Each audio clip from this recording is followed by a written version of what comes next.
एक समय की बात है, इंद्र ने दुर्वासा जी की माला का तिरस्कार कर दिया। तो दुर्वासा मुनि उन्होंने श्राप दे दिया कि जाओ तुम श्रीहीन हो जाओगे, तुम्हारी सारी शक्ति समाप्त हो जाएगी। तो इंद्र की जो शक्ति थी वो समुद्र में चली गई और सारे देवता जो थे उन्होंने स्वर्ग पर आक्रमण करके स्वर्ग को अपना बना लिया, सारे दैत्यों ने। अब सारे देवता यहाँ वहाँ भटक रहे हैं, बड़े परेशान। सारे देवता भगवान के पास गए तो भगवान ने कहा कि देवताओं, तुम्हारी जो शक्ति है वो समुद्र में चली गई है, तुम लोग श्रीहीन हो गए हो, तो क्या किया जाए प्रभु? बोले उसका एक ही उपाय है भक्तों, समुद्र मंथन किया जाए और समुद्र मंथन करने से अमृत निकलेगा। उस अमृत को पीने से तुम्हारी जो शक्ति है तुम्हें वापस मिल जाएगी। तो देवताओं ने हाथ जोड़कर कहा प्रभु, समुद्र मंथन तो हम लोगों के बस की बात नहीं, हम लोग कैसे समुद्र मंथन करेंगे? तो भगवान नारायण ने कहा कि दैत्यों का साथ लो, उनसे संधि करो। तो देवताओं ने कहा कि कहाँ दैत्य और कहाँ हम, कोई बराबरी नहीं, जन्म जन्म की हमसे उनकी शत्रुता है, भला वो लोग हमारा साथ क्यों देंगे? तो भगवान ने कहा कि विपत्ति आने पे व्यक्ति शत्रु से भी मित्रता कर लेता है। अपना काम निकालने के लिए जिससे सालों से बोलचाल ना हो रहा हो उससे भी मित्रता कर लो, इसको कहते हैं कूटनीति। समय आने पर सांप ने चूहे से भी मित्रता की है। अर्योपी ही संग या सती कार्यार्थ गौरव। समय आने पे सर्प भी चूहे से दोस्ती कर लेता है।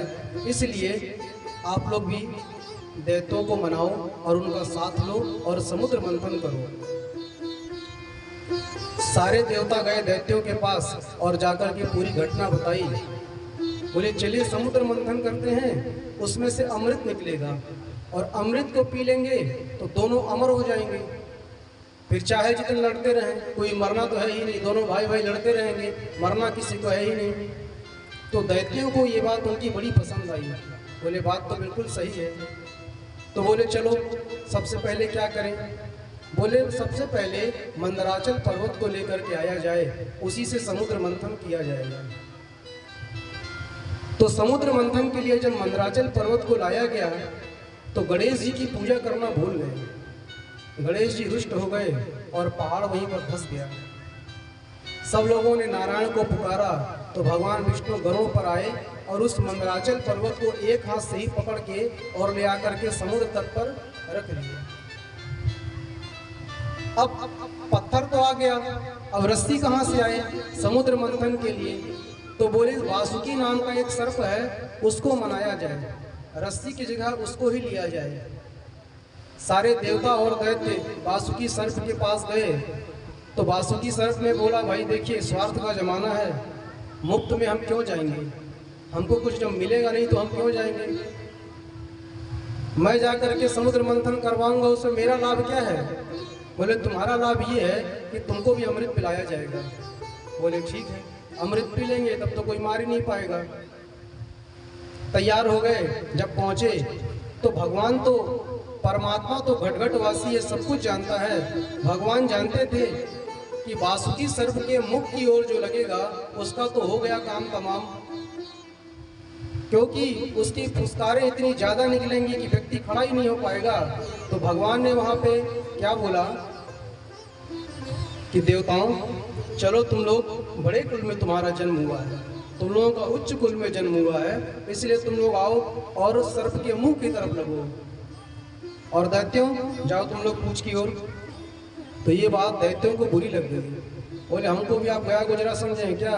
हमारा भी जन्म बहुत उच्च कुल में हुआ है, हम भी कश्यप ऋषि की संतान हैं, मुंह की तरफ तो हम ही लगेंगे। अब भगवान तो ये चाहते ही थे। भगवान ने कहा ठीक है तुम ही बड़े बाप के बेटा हो, मुंह के पास तुम लोग आ जाओ।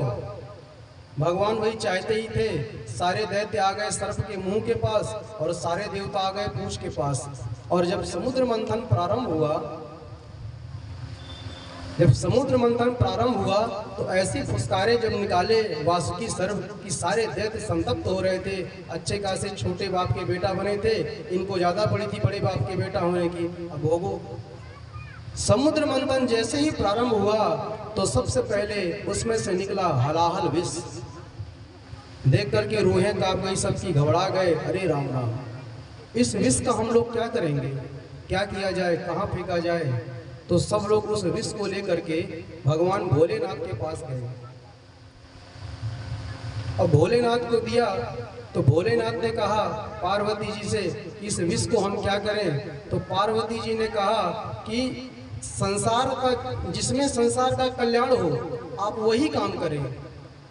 तो शंकर जी ने क्या कहा कि देव देव महादेवा भूतात्मन भूत भावना त्राहिना शरणापन्ना स्त्रैलोक्यम दहनात् विषाद।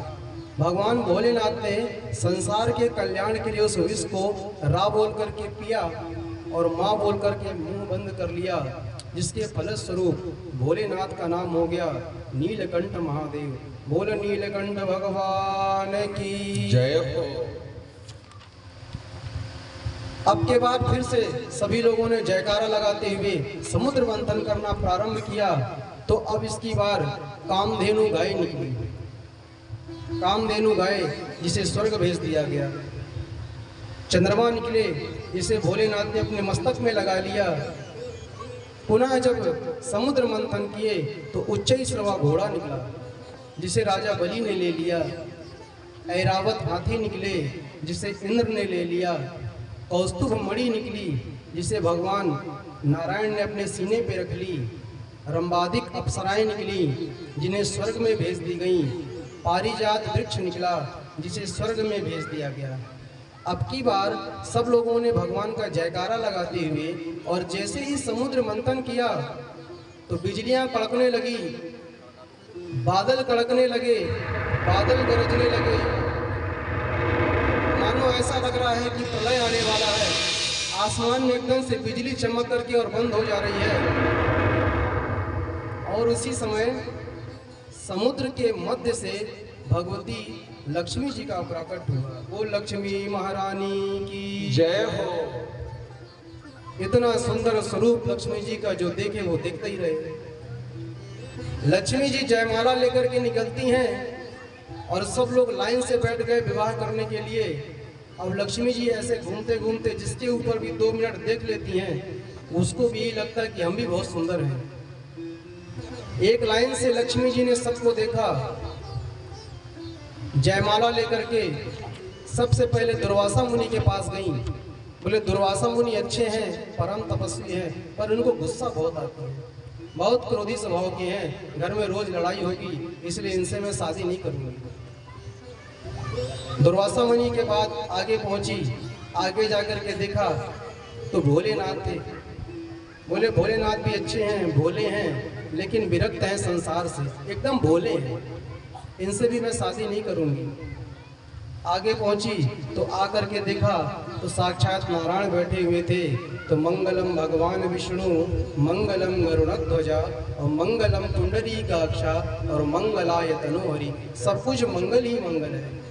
शांताकारं भुजगशयनं पद्मनाभं सुरेशं विश्वाधारं गगन सदृशं मेघवर्णं शुभांगं लक्ष्मीकांतं कमलनयनं योगी वृद्धानगम्यं वंदे विष्णु भवभयहरं सर्वलोकैकनाथं। शांताकारं भुजगशयनं, सर्प के ऊपर सोए हैं फिर भी शांताकारं है।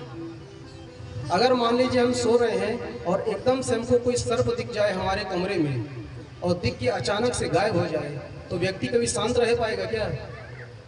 लेकिन भगवान शांताकारं भुजगशयनं, भुजग का अर्थ होता है सर्प। भगवान सर्प के ऊपर सोए हैं लेकिन शांत हैं। लक्ष्मी जी ने नारायण जी को वर्ण कर लिया, जयमाला उनको पहना दी। अब की बार पुनः समुद्र मंथन प्रारंभ किया गया तो उसमें से वारुणी देवी निकली। वारुणी देवी का मतलब जानते हैं आप लोग? शराब दैत्यों को दे दी गई। अब की बार समुद्र मंथन किया तो साक्षात भगवान धन्वंतरी ध्यान दें, समुद्र मंथन में भगवान ने 3 बार अवतार लिया है। कच्छप का अवतार लिया है, मंदराचल पर्वत को पीठ में धारण किया है, उसके बाद धन्वंतरी अवतार लिए हैं, उसके बाद भगवान ने विश्वमोहिनी का अवतार लिया है। भगवान नारायण वहाँ पे सब खड़े होकर के लीला करा रहे हैं और भगवान ही एक रूप में धन्वंतरी का रूप धारण करके और अमृत कलश को लेकर के समुद्र के बीच से प्रकट हुए, जिसे दैत्यों ने छीन करके भाग लिए और देवता खड़े खड़े रहेगा वो करते रहेगा, देखते रहे। दोनों में युद्ध होने लगा। अमृत का जो कलश था एक बार देवताओं के पास आता था, एक बार दैत्यों के पास आता था। दोनों में भयंकर युद्ध होने लगा।